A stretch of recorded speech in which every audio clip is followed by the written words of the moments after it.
Hello everyone. आज की इस वीडियो में हम डिस्कस करेंगे क्लास 12th का topic common potential. Chapter second हमारा चल रहा है इलेक्ट्रोस्टैटिक पोटेंशियल एंड कैपेसिटेंस। चलिए बिना टाइम वेस्ट किए हुए हम डायरेक्ट अपने टॉपिक पर आते हैं। कॉमन पोटेंशियल क्या है? अगर हम समटाइम्स क्या है कि हमने एक कैपेसिटर को किसी बैटरी से कनेक्ट किया, उससे कैपेसिटर जो है हमारा चार्ज हो गया है। थोड़ी देर के बाद में जब कैपेसिटर चार्ज हो जाता है तब हम उसको बैटरी से डिस्कनेक्ट करते हैं और एक दूसरा कैपेसिटर जो कि चार्ज नहीं है या अनचार्ज है उसको हम जोड़ देते हैं चार्ज कैपेसिटर के साथ। तो क्या होगा? जो कैपेसिटर हमारा चार्ज है वो हायर पोटेंशियल पर है और जो कि अनचार्ज है वो लोअर पोटेंशियल पर है। तो हायर पोटेंशियल से लोअर पोटेंशियल की तरफ चार्ज फ्लो होगा यानी करंट फ्लो होगा, और जो दूसरा कैपेसिटर है वो भी चार्ज होने लग जाएगा। धीरे धीरे जिस कैपेसिटर से चार्ज कम होता जाएगा उसका पोटेंशियल कम होता जाएगा और जो कैपेसिटर चार्ज हो रहा है उसका पोटेंशियल बढ़ता जाएगा। एक ऐसी सिचुएशन आएगी जब दोनों के पोटेंशियल बराबर हो जाएंगे और उस पोटेंशियल पर चार्ज का फ्लो रुक जाएगा, उसे हम बोलते हैं कॉमन पोटेंशियल। तो चलिए देखते हैं। सपोज करते हैं कि हमारे पास एक ये कोई कैपेसिटर है जिसे हमने चार्ज कर लिया है, ऑलरेडी चार्ज कर लिया है किसी बैटरी से। चलिए एक बार के लिए हम इसे दिखा देते हैं कि ये कोई बैटरी से कनेक्टेड है। बैटरी से कनेक्ट होने से एट एनी सिचुएशन ये कुछ प्लस क्यू चार्ज एक्वायर कर लेता है और ये जो प्लेट है वो माइनस क्यू चार्ज एक्वायर कर लेती है। अब हम बैटरी को डिस्कनेक्ट कर देते हैं और एक दूसरा कैपेसिटर इसके साथ लगा देते हैं। एक कैपेसिटर हमने लगा दिया। सपोज ये कैपेसिटर C1 कैपेसिटेंस का था, ये C2 कैपेसिटेंस का है। Okay fine. और इस सिचुएशन में हम ये मानकर चले हैं कि इसका जो पोटेंशियल डिफरेंस है वो इनिशियली जीरो है। हम ये भी मान सकते हैं कि ये भी कुछ हद तक चार्ज्ड है। अगर ये चार्ज्ड है, सपोज ये कुछ और वैल्यू से चार्ज है, तो इसका पोटेंशियल डिफरेंस कुछ अलग होगा। Let the potential difference of first capacitor is V1 and the second capacitor is V2। तो फिर क्या करते हैं? जो हमारा कॉमन पोटेंशियल का कंसेप्ट है वो यही कहता है कि ये जो चार्ज फ्लो है वो तब तक चलता रहेगा जब तक कि पोटेंशियल कॉमन नहीं हो जाए। ठीक है। चलिए जब जो कैपेसिटर है वो एक दूसरे से कनेक्टेड नहीं है, when the two capacitors are not connected with each other, तब क्या होगा? When two capacitors are not connected, जब कनेक्टेड नहीं है, लेट कैपेसिटेंस है दोनों का C1 C2, पोटेंशियल डिफरेंस है V1 V2 और दोनों का जो चार्ज है वो है Q1 Q2। Okay fine. तो इनिशियल चार्ज कितना होगा? Charge on first capacitor, charge on first capacitor Q1 बराबर होगा C1 V1 और Q2 कितना रहेगा dear students? C2 V2। Okay fine. तो दोनों के ऊपर टोटल चार्ज कितना हो जाएगा? Q1 प्लस Q2 यानी C1 V1 plus C2 V2। ये हमारे पास रहेगा टोटल चार्ज। अब हमने क्या किया? दोनों कैपेसिटर्स को कनेक्ट कर दिया है। देखिए आपके पास एक ये कैपेसिटर है जिसकी ये प्लेट प्लस Q1 ये माइनस Q1, पोटेंशियल डिफरेंस है V1, कैपेसिटेंस है C1। सिमिलरली ये कैपेसिटर है, कैपेसिटेंस है C2, पोटेंशियल डिफरेंस है V2, यहाँ पर प्लस Q2 चार्ज है माइनस Q2। आपने इन दोनों को जोड़ दिया, लाइक दिस, पैरेलल में जोड़ दिया आपने। अगर हम इन्हें पैरेलल में जोड़ देते हैं तो हायर पोटेंशियल से लोअर पोटेंशियल की तरफ चार्ज फ्लो करने लगेगा। मान लीजिए V1 हायर है तो जो चार्ज है वो V1 से V2 की तरफ फ्लो करेगा और जो V2 है इसका पोटेंशियल चेंज होकर बढ़ने लग जाएगा और इसका पोटेंशियल कम होने लग जाएगा। और ये तब तक चलता रहेगा चार्ज फ्लो जब तक कि दोनों का पोटेंशियल बराबर नहीं हो जाए। तो जब दोनों का पोटेंशियल बराबर हो जाता है, when the potential of two become same, when the potential of two capacitors becomes same, दोनों का जो पोटेंशियल है वो अगर सेम हो जाए तो क्या होगा? पहले के ऊपर कितना चार्ज रहेगा? अब हमारे पास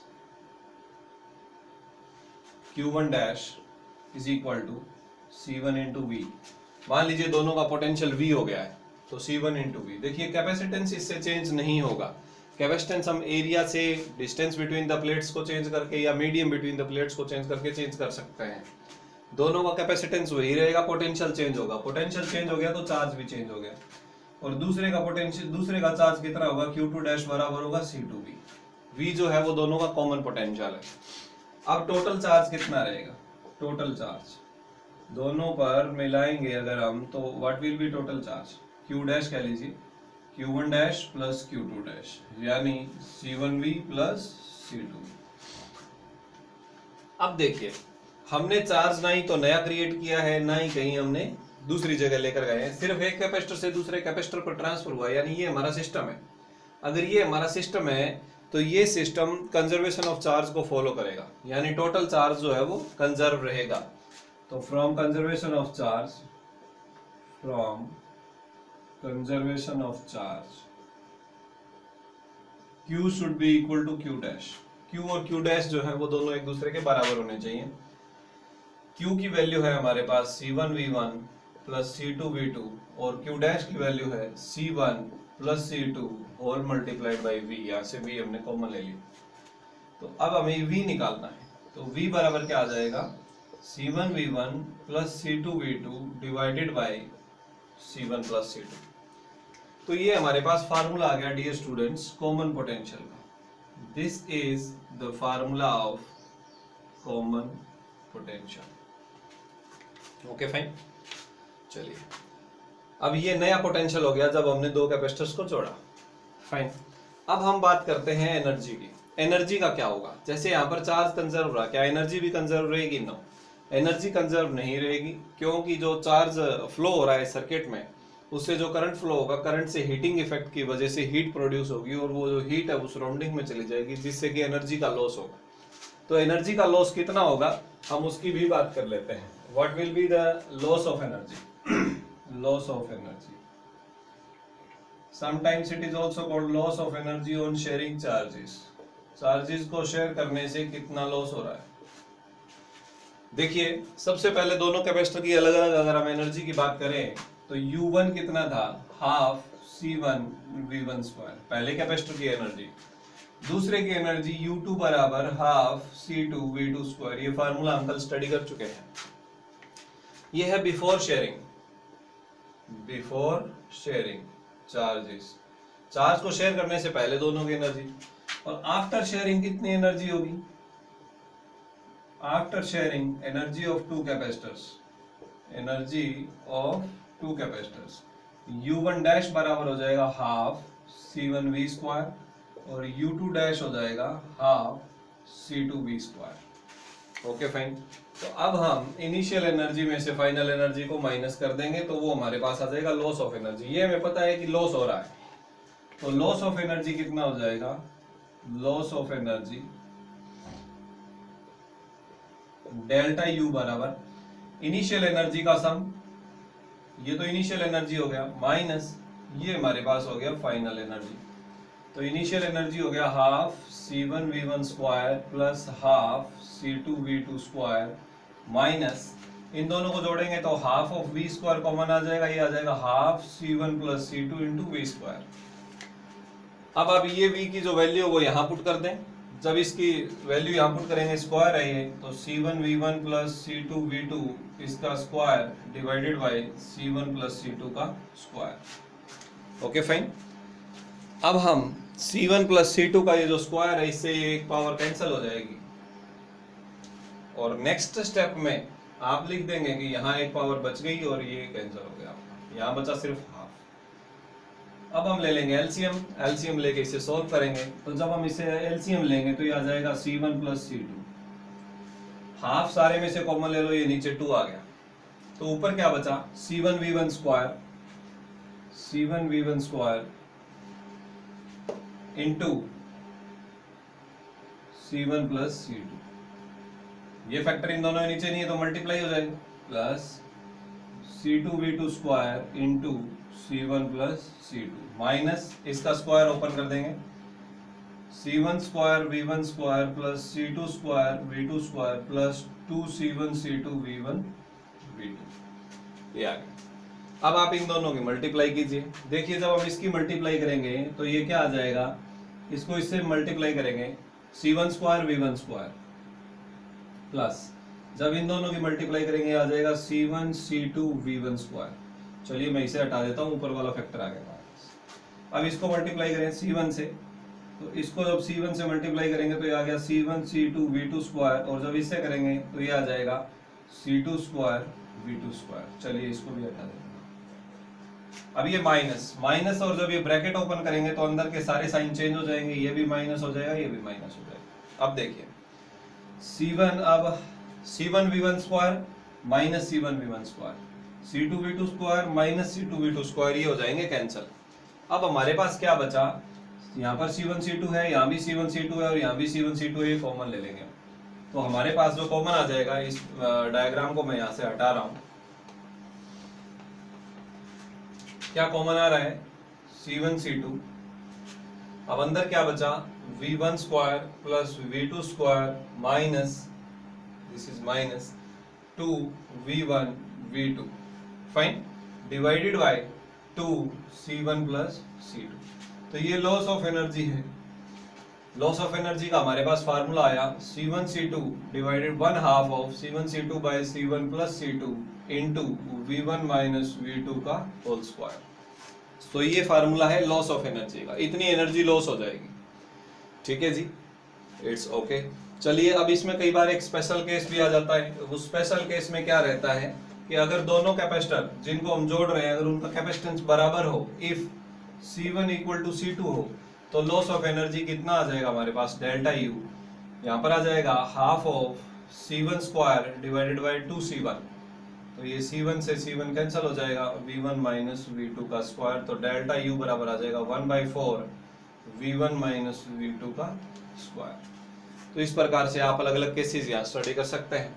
जो इंपॉर्टेंट केसेस थे इस पूरे डेरिवेशन में, सबसे इंपॉर्टेंट जो चीज है वो है कॉमन पोटेंशियल का formula C1 V1 plus C2 V2 divided by C1 plus C2 and loss of energy का फार्मूला जो कि हमारे पास यहाँ पर है half of C1 C2 by C1 plus C2 V1 minus V2 का स्क्वायर। Okay fine. चलिए ये था loss of energy and common potential का केस।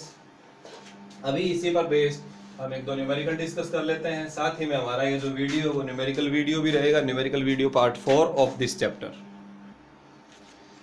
हम स्टडी कर रहे हैं एनसीईआरटी का एग्जाम्पल 2.10। ये कह रहा है ए 900 picofarad capacitor is charged bye 100 volt battery. एक 900 पिकोफैरेड का कैपेसिटर है, 100 वोल्ट की बैटरी से अगर हम इसे चार्ज कर दें, how much electrostatic energy stored by the capacitor. पहला क्वेश्चन तो है कि कितनी एनर्जी ये स्टोर करेगा। Okay, that is very simple. ये V दिया हुआ है, ये C दिया हुआ, तो एनर्जी स्टोर करेगा ये हाफ CV स्क्वायर। तो half C 900 pico, pico stands for 10 raised to power minus 12 into 100 का स्क्वायर करेंगे 10 raised to power 4 पावर ये और 2 पावर ये, तो ये हो गया 6 माइनस 12 और प्लस 6 में से ये बच गया आपके पास 10 raised to power minus 6। इसको जब आप कैंसिल करोगे तो ये आ गया 4.5, ये आ गया एनर्जी स्टोर। इतनी एनर्जी ये कैपेसिटर स्टोर करेगा। Quite simple numerical. इसी में अगला पार्ट ये है the capacitor is disconnected from the battery. Capacitor को हम बैटरी से हटा देते हैं, डिस्कनेक्ट कर देते हैं, and is connected to another 900 picofarad capacitor. एक दूसरे 900 पिकोफैरेड यानी सेम कैपेसिटर से जोड़ देते हैं एक और वैसा ही capacitor. What is the electrostatic energy stored by the system. अब जो है वो सिस्टम कितनी एनर्जी स्टोर करेगा। देखिए इन्होंने साथ में डायग्राम भी हमें दिया हुआ है, कुछ इस प्रकार से इन्होंने जोड़ दिया है। ये दोनों की पॉजिटिव नेगेटिव प्लेट्स आपस में जुड़ी हुई हैं। ये भी 900 पिकोफैरेड का है, ये भी 900 पिकोफैरेड का है। Okay fine. बट इनिशियली ये चार्ज नहीं था। अगर ये चार्ज नहीं था तो इसका जो पोटेंशियल है V2 वो कितना था, 0 था। शुरू में पोटेंशियल इसका 0 था और इसका पोटेंशियल था 100 वोल्ट। चलिए जब इन दोनों को हम जोड़ देंगे तो इनका कॉमन पोटेंशियल कितना हो जाएगा, C1 V1 plus C2 V2 divided by C1 plus C2। तो ये हो जाएगा 900 pico into 10 to power minus 12 into V1 यानी 100 यानी 10 raised to power 2 plus C2 900 pico, लेकिन V2 0 है यहाँ पे, divided by C1 plus C2 900 plus 900 दोनों के साथ में मल्टीप्लाई है पिको फैरेड में, तो 10 टू पावर माइनस 12। ये तो पूरा 0 हो गया डियर स्टूडेंट्स, और 10 raised to power माइनस 12 से माइनस 12 कैंसिल हो गया। तो ऊपर बचा 900 इंटू 10 raised to power 2 और नीचे बचा हमारे पास 1800। तो ये दोनों 0 कैंसिल हो जाएंगी, ये बच गया 1/2। तो ये आपके पास आ गया 0.5 इंटू 10 raised to power 2। तो हमारा आंसर आ गया 50 वोल्ट। तो जो कॉमन पोटेंशियल है वो हमारा आ गया 50 वोल्ट। और अगर ये लॉस टोटल एनर्जी की बात कर रहे हैं कि अब कितनी एनर्जी स्टोर कर, अब कितनी एनर्जी होगी इसके पास, तो अब इसके पास एनर्जी होगी new energy U dash half C1 ये 900 पिको V स्क्वायर 50 वोल्ट, तो 50 का स्क्वायर आ जाएगा 2500 प्लस दूसरे कैपेसिटर की energy half C2 into V square यानी 2500। दो हाफ जुड़ रहे हैं, इस टोटल का हाफ और इस टोटल का हाफ, तो ये जुड़ने पर 1 हो जाएगा।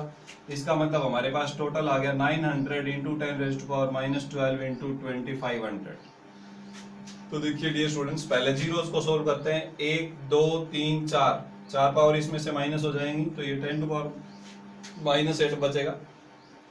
25 को जब हम 9 से मल्टीप्लाई करेंगे तो ये आ जाएगा 225। यहाँ पर अगर हम डेसिमल लगा दें तो ये पावर हो जाएगी -6। तो ये हमारे पास नई एनर्जी है 2.25 इंटू 10⁻⁻6। अब आप देख रहे हैं कि यहाँ पर हमारे पास जो नई एनर्जी आई है वो एनर्जी पहले के कंपैरिजन में कम है। The new energy is lesser than the previous value, ये वैल्यू इससे कम है। और हमारे पास हो गया लॉस ऑफ एनर्जी। अगर लॉस ऑफ एनर्जी की बात करें तो ये U माइनस U डैश आ जाएगा, तो 4.5 इंटू 10⁻⁻6 माइनस 2.25 इंटू 10⁻⁻6। ये पूछा नहीं है, मैं एडिशनली बता रहा हूँ। ये दोनों कॉमन आ जाएंगे 10⁻⁻6 और अंदर बच जाएगा 2.25 इंटू 10⁻⁻6। इसका मतलब एनर्जी लॉस उतना ही है जितनी नई एनर्जी है। इसका मतलब आधी एनर्जी लॉस हो गई है और आधी एनर्जी बच गई है।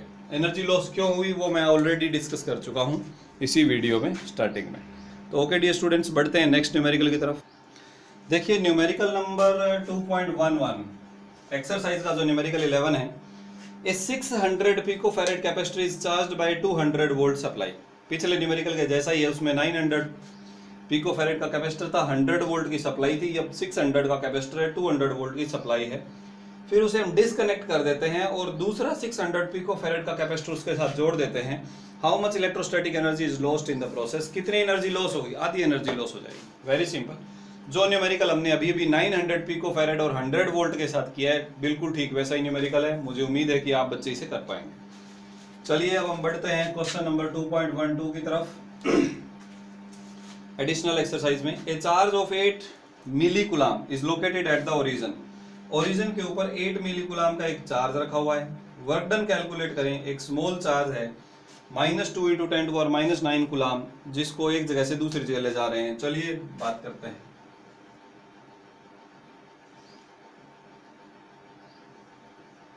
अगर हम इसे x मान लें, इसे y मान लें और इसे z मान लें।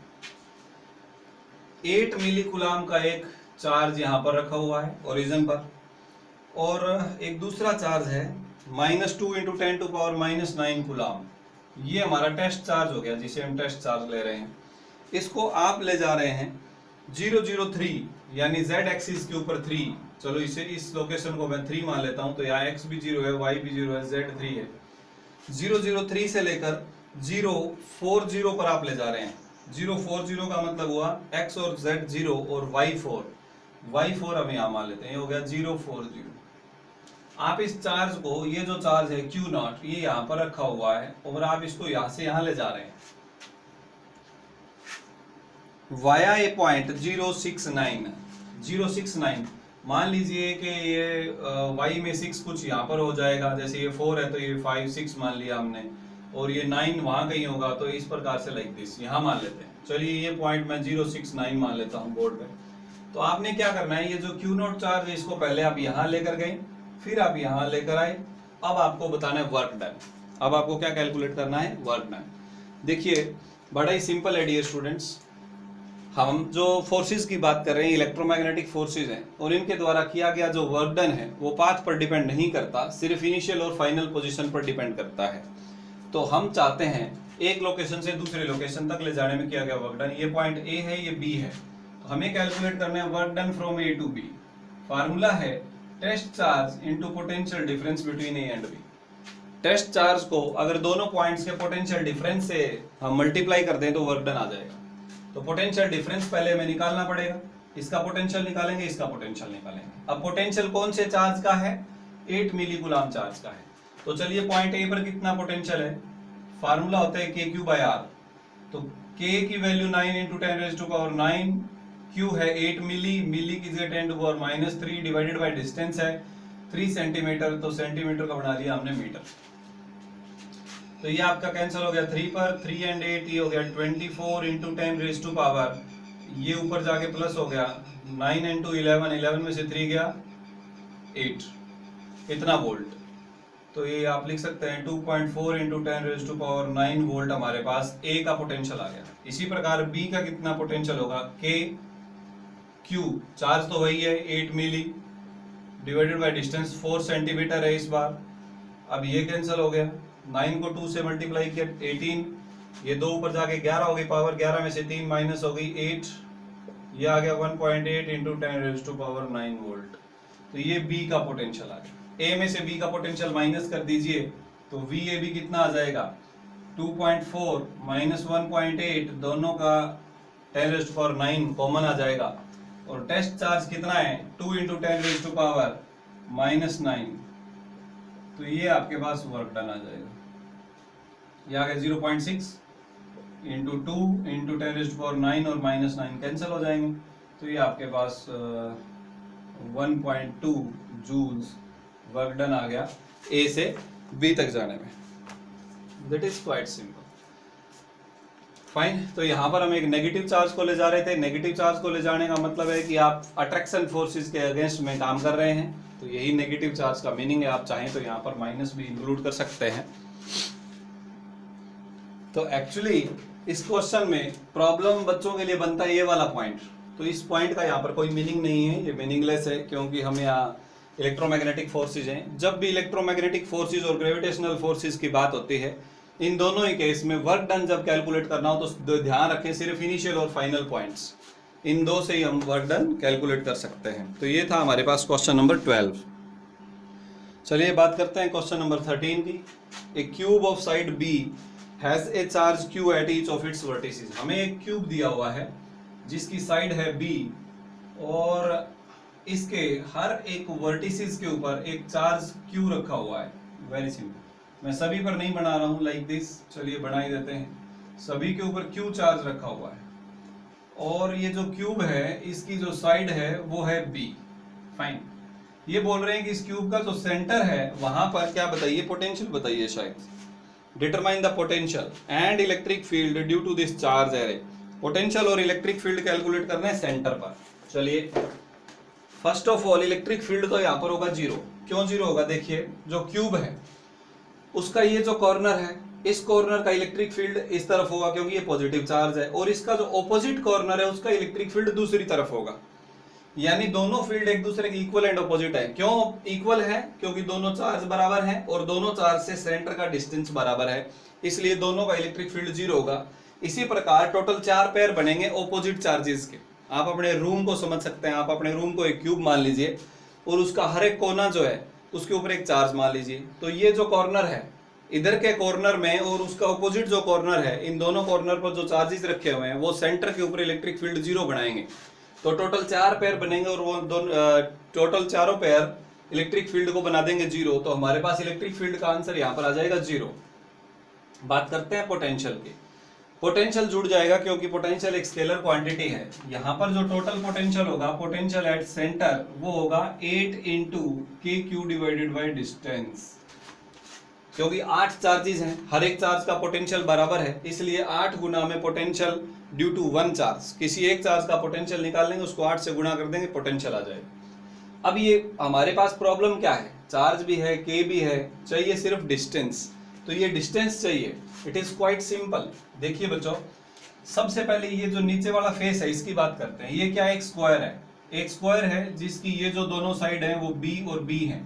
अगर ये बी और बी है तो ये साइड कितनी हो जाएगी, √2b हो जाएगी। पाइथागोरस थ्योरम जब हम अप्लाई करेंगे तो ये जो साइड है इसे हम अगर ABCD मान लें तो जो AC साइड है वो हो जाएगी √2b, और इसे मान लेते हैं अपन EFGH।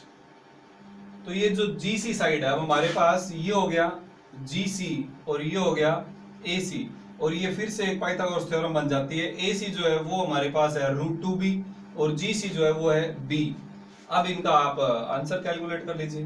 तो जब हम इसे कैलकुलेट करेंगे तो इसका स्क्वायर यानी 2b स्क्वायर प्लस इसका स्क्वायर यानी b स्क्वायर, तो ये कितना आ जाएगा √3b। ये साइड हमारे पास आ गई √3b, लेकिन ये जो सेंटर है वो इस पूरी साइड के एजी साइड के सेंटर में है, इसकी बात कर रहे हैं हम। तो ये सेंटर कितना होगा, ये हो जाएगा √3b का हाफ। तो ये हमारे पास आ गया डिस्टेंस, यानी distance of half of diagonal length, diagonal की लेंथ का आधा कितना आ गया √3/2b। तो बड़ा ही सिंपल है, जो पोटेंशियल है वो कितना होगा 8kq divided by distance, distance आ जाएगा √3b/2, नीचे वाला 2 जाके यहाँ मल्टीप्लाई हो जाएगा तो 16। ये हमारा आंसर आ गया। तो ये पोटेंशियल का आंसर है डियर स्टूडेंट्स, और इलेक्ट्रिक फील्ड का आंसर है 0 एट सेंटर। तो सेंटर पर इलेक्ट्रिक फील्ड होगा 0। चलिए आज के वीडियो में हम इतना ही स्टडी करेंगे। नेक्स्ट वीडियो में फिर से मिलते हैं कुछ और न्यूमेरिकल्स के साथ। तब तक आप घर पर रहते हुए न्यूमेरिकल्स को सोल्व करने की कोशिश करें। घर रहें, सुरक्षित रहें। जय हिंद।